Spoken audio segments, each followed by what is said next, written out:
அஸ்ஸலாமு அலைக்கும் வரஹ்மத்துல்லாஹி வபரகாத்துஹு. அல்ஹம்துலில்லா. கண்ணியமிக்க சகோதர சகோதரிகளே, புனிதமிக்க ரமதானுடைய மாதத்தில் நோன்பின் சட்டத்திட்டங்களை நாம் தொடர்ச்சியாக பார்த்து கொண்டு வருகிறோம்.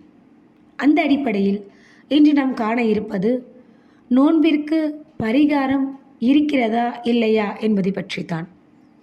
புகாரியிலே 4507வது செய்தியாக இந்த செய்தி இடம்பெற்றிருக்கிறது. இதை அறிவிக்கக்கூடிய நபித்தோழர் சலமா பின் அக்வா என்ற நபித்தோழர்.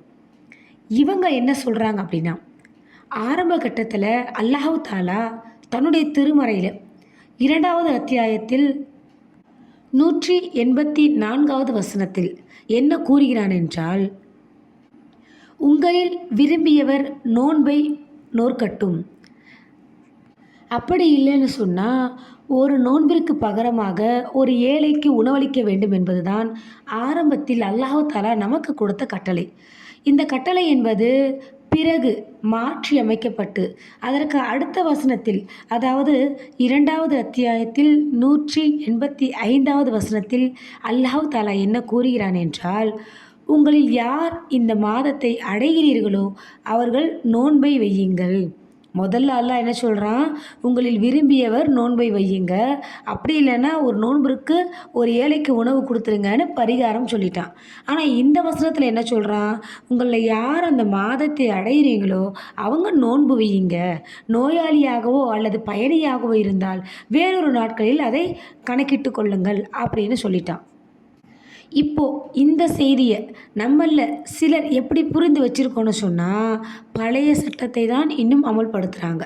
எந்த அளவுக்கு, இப்போ வரைக்குமே ஒரு நிரந்தர நோயாளியாக இருக்கிறவங்க, வயது முதிர்வன் காரணமாக நோன்பு வைக்க முடியாதவங்க என்ன பண்ணுறாங்க, ஒரு நாளைக்கு ஒரு ஏழைக்கு உணவளிக்கிறேன் என்று 29 அல்லது 30 நோன்பு, ரமலானுடைய மாதம் 29 அல்லது 30 இருக்குமா இல்லையா, அதனால் அந்த அடிப்படையில் அத்தனை ஏழைக்கு என்ன பண்ணுறாங்க, உணவளிக்கக்கூடிய காட்சிகளை நாம் இன்று காண்கிறோம்.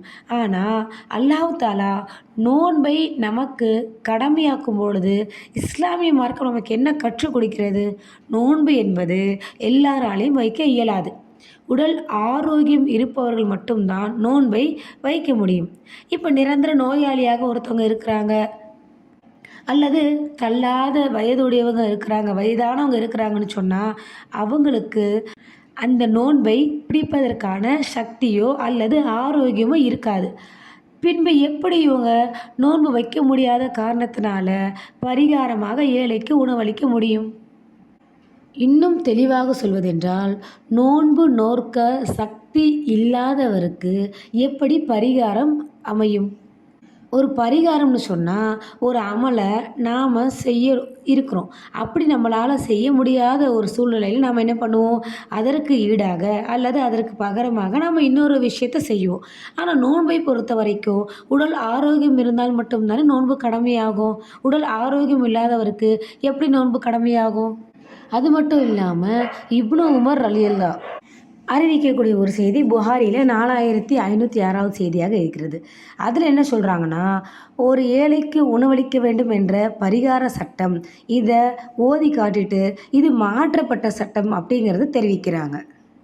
ஆகவே இன்ஷா அல்லாஹ் நம்மளால் நிரந்தரமான நோயாளியாக நம்ம இருக்கிறோம், அப்படி இல்லைனா வயது முதிர்ந்தவராக இருக்கிறோம், நம்மளால் நோன்பு நோற்க முடியலன்னு சொன்னால் நாம் ஏழைகளுக்கு பரிகாரம் கொடுக்கணும் என்பது கட்டாய கடமையாக அல்லாஹ் நமக்கு ஆக்கவில்லை.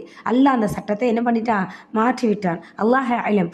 அதனால் நாம் என்ன பண்ணலாம், நோன்பு வைக்க முடியாத சூழ்நிலையில் அந்த நோன்பை விட்டு அதாவது அந்த உண்ணாவிரதம் இருக்கிறோமா இல்லையா, அதை மட்டும் தவிர்த்துக்கிண்டு அந்த ரமலானுடைய மாதத்தில் நன்மையை அள்ளி கொடுக்கக்கூடிய இந்த புனிதமிக்க ரமலானுடைய மாதத்தில் மற்ற அமல்களை நாம் அதிகமாக செய்து நோன்பு வைக்க முடியாமல் இருக்காங்களா இல்லையா, அவங்க என்ன பண்ணலாம், அதற்கு ஈடாக அதிகமான மற்ற அமல்களை செய்து நன்மைகளை கொள்ளையெடுத்து இன்ஷா அல்லாஹ் ரையான் என்ற வாசல் வழியாக நாம் அனைவரும் சொர்க்கத்தை அடைவோம் என்று பிரார்த்தித்தவளாக இந்த உரையை நிறைவு செய்கிறேன். அஸ்ஸலாமு அலைக்கும் வரஹ்மத்துல்லாஹி வபரகாத்துஹு.